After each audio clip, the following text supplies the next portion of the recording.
Credit Information Corporation. So, ito yung ito yung nag-i-implement ng Credit Information System Act.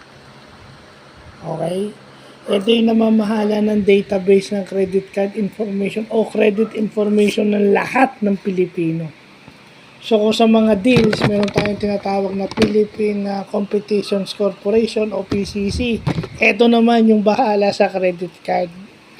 Credit card information o credit info. Yan. Bagong knowledge na naman para kay Jeffrey Pasag. Hindi ko rin alam to. Diba, nabasa ko lang yung Credit Information System Act of 2008 o RA 9510. O kaya nabasa ko to. So, ito ay located sa Makati. Sa Makati, Legazpi Village, Makati. So, ibig sabihin, talagang mag-aano ka nga, nasabi ko na kanina na talagang mag-aano ka, kung ikaw may credit card, magko-control ka talaga kung kabisado mo yung batas. Kasi yung proseso nito medyo madugo. Sipin mo kung galing ka ng Bacoor, tapos hindi mo alam pumunta ng Makati. Napakalaki ng Makati, baka maligaw-ligaw ka pa. Kasi magpa-file ka ng or mag-ano ka sa online system kung mabagal yung internet na yan, di ba? Kawawa ka pa rin. But anyways, ganun yun Basta bagong knowledge itong Credit Information Corporation o CIC.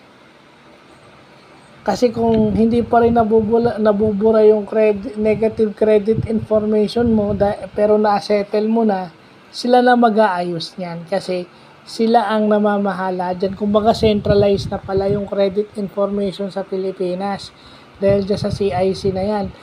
Hindi ko alam bakit, siguro nababalita to sa mga business-oriented news programs. Nasasabi to pero walang nakikinig. Dapat etong mga to kasi imposible namang wala kayong credit card at imposible naman din na hindi kayo matutokso. Hindi kayo matutokso pag may credit card kayo. Imposible yan. Kaya nga, yung iba ayaw mag-credit card dahil sa ganyan. Ngayon, siguro nababanggit na itong Credit Information Corporation na to. Nababanggit na siya, kaso wala masyadong pumapansin, lalo na doon sa common tao. Hindi nyo masyadong pinapansin yan kasi masyadong kumpiyansa sa sarili na kaya ko magtimpe sa credit card ko or hindi na lang ako kukuha ng credit card. Ayan.